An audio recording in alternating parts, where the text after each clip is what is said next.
Já ptejte, já budu meditovat. To jsou takové zvláštní otázky. No tak to je úplný průser. Čau, tady CTNT. Jsme na vánočních trzích v Českých Budějovicích a šli jsme se zeptat na vaše názory ohledně Vánoc. Jaký je váš názor? Napište nám v komentářích. Jsou Vánoce pro vás komerční svátek? Asi ne. Asi ne. Pro mě určitě jo. To komerčně myslíte Jako dárky, jakože to je o penězích. No, to si zase úplně nemyslím. Já si myslím, že Vánoce by měly být v podstatě o rodině a jsme o tom, že jsme spolu. No ani ne, to pohodový. Ano, no tak zhruba na půl. No teď už asi ano.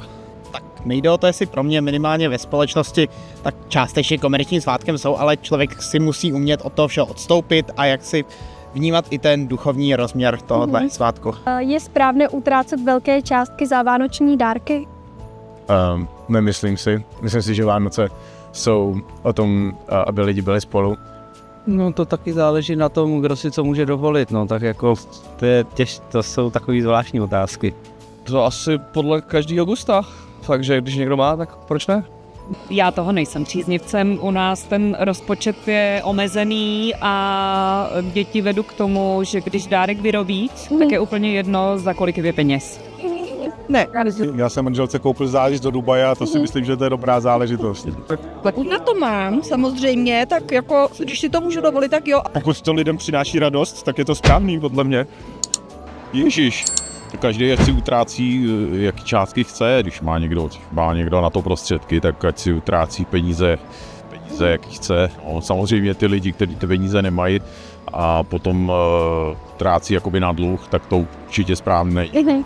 Měli by lidé přestat kupovat živé kapry a přejít na jiné alternativy? Ne, to si jako nemyslím. Je to pořád, je to tradice jako. Já jako bych si nedokázal představit Vánoce bez kapra, protože mě to chutná, rybí polívka, jako až si každý dělá, jakoby, co mi chutná a nevidím důvod, proč jakoby se to nemělo přestávat, jakoby prodávat. Ne? já kapra jím, takže já si kapra na ty Vánoce dám, aspoň jednou za den. Měly by se na Vánoce zakázat umělé stromky? Ne, myslím si, že je to asi každý věc v tomhle směru. Někdo řeší, že jako ušetří peníze, že nechce kácet ty nový stromky, přitom jako jsou proto školky, ale je to asi každýho věc a zakazovat to litovky nepřijde. Já si myslím, že ne, že to je na každém, jak se cítí a jak mi to vydá. Myslím si, ne. Ne, asi ne. Asi se nemůžou kácet všechny jenom kvůli ozdobě, že jo? Je správné, že jsou Vánoce v některých rodinách spojené s alkoholem? To je možné, u nás je to teda tak, že celý vlastně předvánoční čas se tak jako lehce pije, nějaký víno, grog nebo tak. Každopádně já jsem abstinent, takže já nepiju vůbec, takže tak. Ne. Nevím, že lidi mají spojený s alkoholem Vánoce. Já osobně nemám. Jako jestli nějaký lidi to mají rádi, tak bych jim to nebralo. Tak asi je to naše taková česká kultura, no. Tak to prostě je u nás, no. Tak alkohol asi do určitý míry patří do naší kultury, takže si myslím, že ve zdravé míře je v pořádku. Jaký je váš názor na pracovní povinnosti pro všechny zaměstnance během Vánoc? No, já si myslím, že třeba 24. by mělo být všude zavříno, teda s výjimkou samozřejmě prací, kde to není možné, jako se třeba nemocnice a tak, ale jinak bych všude prostě dala zavříno, protože si myslím, že každý by si ty Vánoce měl užít jak nejlépe může s rodinou a že to je prostě nejdůležitější v životě. Tak určité pracovní pozice musí být obsazeny, že jo, třeba v nemocnici si nemůžou všichni říct, že půjdou na Vánoce domů a nechají tam lidi na pospas. Takže záleží asi, jaký druh práce to je.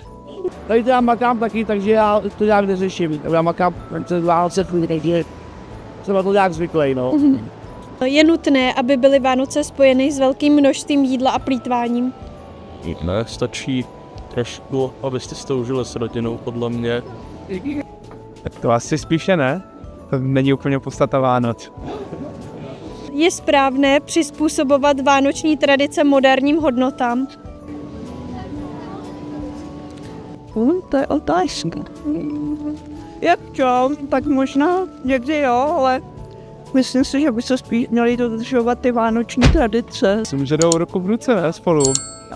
No, moderní hodnoty a Vánoce, proč ne? Má smysl slavit Vánoce, pokud nejste věřící? Má. Má smysl. Pořád bychom měli věřit a myslím si, že by to mělo být pro všechny lidi, aby se měli rádi hlavně a byla na tomhletom světě láska. Je správné učit děti, že Ježíšek a Santa Claus existuje? Ano. Ano. Měli by mít nějakou víru, jak se říká. Jaký máte názor na to, že všude v televizi a v obchodech je Santa Claus a ne Ježíšek? To je škoda. Já to nějak neregistrujem, je to asi úplně jedno, jakože já to mám prostě, jak si Vánoce každý slavím, jako chce. Je to tak každou. Jaký máte názor na půjčování si peněz na dárky? No tak to je úplný truser.